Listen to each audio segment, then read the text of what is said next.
Demon slayer infinity கேசல் ஒரு anime மூவிக்கு இவ்வளோ ஹைப் இருக்குமானா அது கண்டிப்பா டீமன் ஸ்லேயருக்கு மட்டும்தான் இருக்கும். கிட்டத்தட்ட எந்த ஒரு அனிமே மூவிக்கும் ஆடியன்ஸ் இவ்வளோ ஹைப்பா இருந்து நான் பார்த்ததே கிடையாது. குறிப்பா பாத்தீங்கன்னா இந்தியால இவ்வளோ ஹைப் இருக்கான்னு என்னால நம்பவே முடியல. ஏன்னா அனிமேனா என்னன்னே தெரியாத ஒரு காலம்லாம் இருந்துச்சு.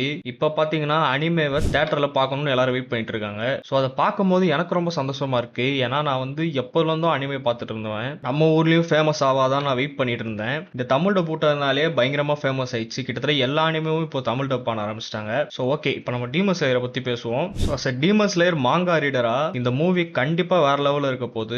மாங்கா விடவே வேற லெவல்ல இருக்கும்னு நினைக்கிறேன். ஏன்னா கிட்டத்தட்ட நிறைய புது சீன்ஸ்லாம் இதுல ஆட் பண்ணிருக்காங்க. இதுக்கு முன்னாடி எந்த அனிமேலையும் இப்படி பண்ணிருக்காங்களா தெரியல. ஏன்னா மாங்கால இருக்கிறத தான் அப்படியே அடாப்ட் பண்ணுவாங்க மூவிக்கும். இதுல பாத்தீங்கன்னா நிறைய நியூ சீன்ஸ் இருக்கு. ஃபைட்ஸ் எல்லாம் இன்னும் நல்லா இன்ட்ரெஸ்டிங்கா எடுத்துட்டு போகணுன்றதுக்காகவே இந்த மாதிரி சீன்ஸ் ஆட் பண்ணிருக்காங்க போல. நான் மூவியை எடுத்துட்டாலே நம்மளுக்கு லென்த் வேணும். மாங்காலலாம் கொஞ்சம் ஃபைட்லாம் பார்த்தீங்கன்னா கொஞ்சம் சின்னதாக தான் இருக்கும். ஸோ எனக்கு தெரிஞ்சு இதில் கொஞ்சம் பெருசு படுத்திருக்காங்கன்னு நினைக்கிறேன். அந்த லென்த் மட்டும் கொஞ்சம் இன்க்ரீஸ் பண்ணிருக்காங்க போல. நியூ சீன்ஸ் ஆட் பண்ணிருக்கிறத பார்க்கும்போது எனக்கு கொஞ்சம் சந்தோஷமா தான் இருந்துச்சு. ஏன்னா யூஃபோ டேபிள் பத்தி நம்ம எல்லாருக்குமே தெரியும். அவங்க அனிமேஷன்ல பிரிச்சு மேஞ்சிருவாங்க. ஒரு ஃபைட்டும் பயங்கரமா இருக்கும். அவங்க ஃபைட் எல்லாம் லென்த் பண்ணிருக்காங்க பார்க்கும்போதே மூவிக்கு இன்னும் ஐப்பா தான் கொடுக்குது. ஸோ எத்தனை பேர் இந்த படத்தை தேட்டர்ல போய் பார்க்க போறீங்கன்னு கீழே கமெண்ட் பண்ணுங்க.